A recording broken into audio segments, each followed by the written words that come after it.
Hi, good morning. Hi. Thank you for agreeing to this interview. We are from Open Minds and we are interviewing young people who are trying to do something different. Okay. So, we have come to know about you. So, can you briefly tell us what is wildflowers?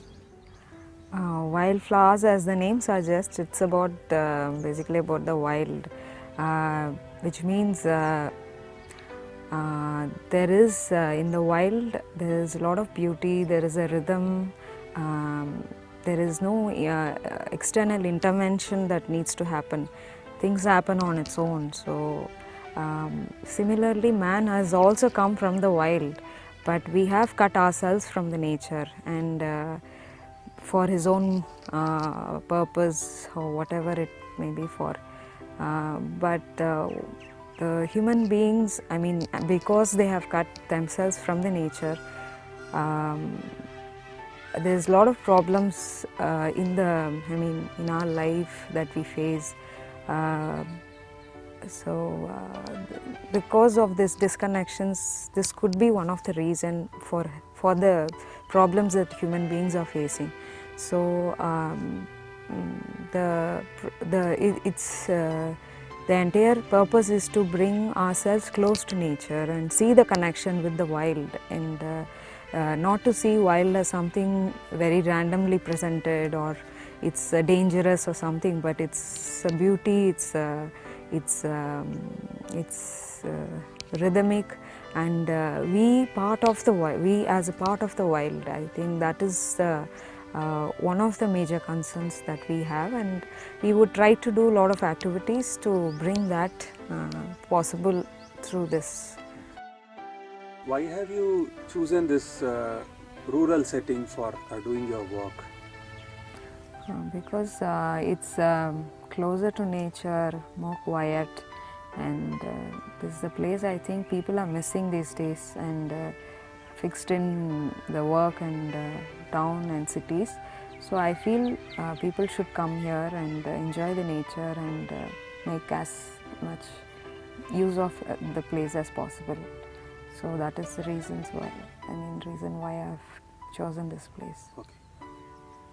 So, what has been the response of people in general? I mean, your family and your friends, and also if you have conducted workshops, the participants of the workshops, like what has been the general response to your work?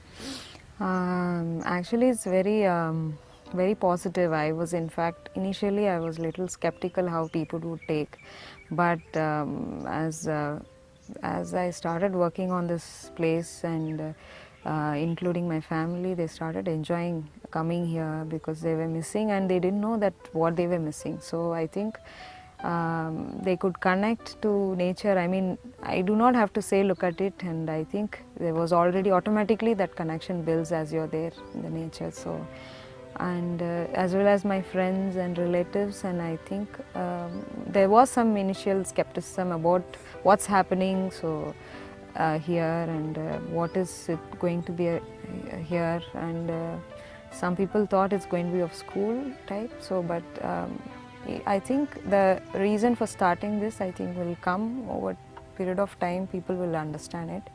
Now there is some kind of an positive atmosphere that is building. People are supporting, and friends coming, and they are understanding the purpose of these workshops, and including the participants. They've been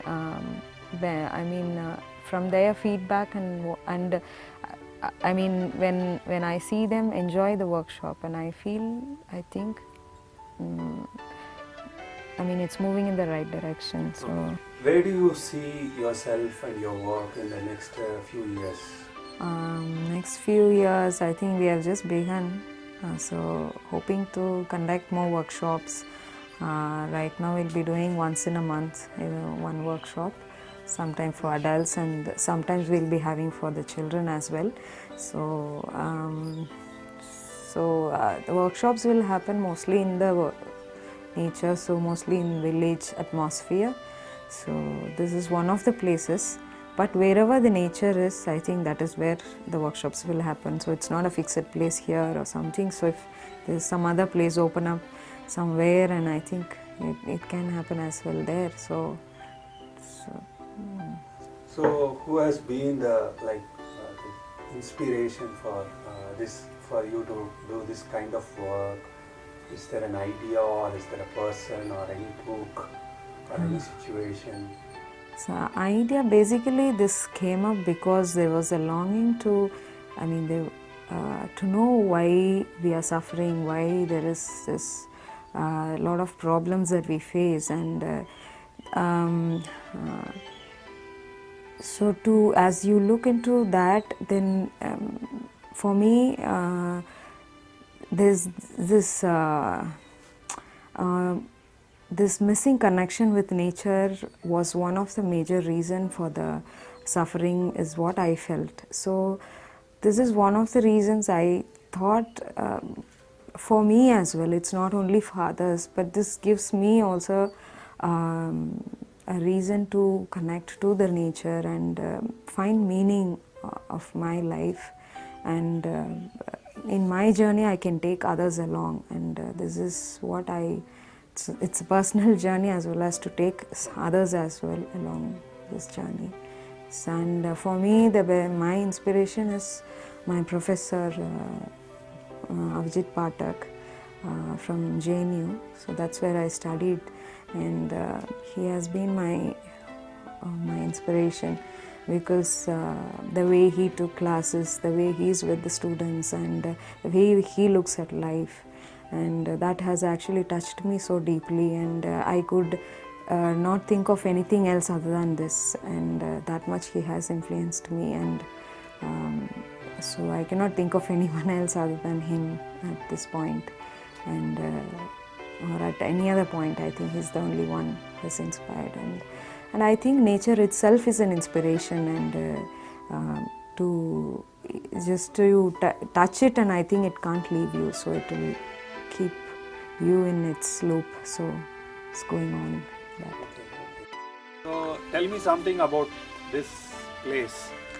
This is a place we have created for conducting workshops, and this is where basically we have got the inspiration from Shantiniketan, Tagore's Shantiniketan, as well as Rishi Valley's open air classroom. Basically this is to take our learning out of books as well as the classroom. So such a place would automatically connect us to the nature, as to, whoever participants look around and they learn. I think this place suits, and this is more apt for what we are going to do. It's kind of an atmosphere rather than in a closed setup. So that is the reason. Thank you so much for your time. And Okay. It's been a pleasure talking to you and knowing about you and your work. Thank you so much. Thank you so much.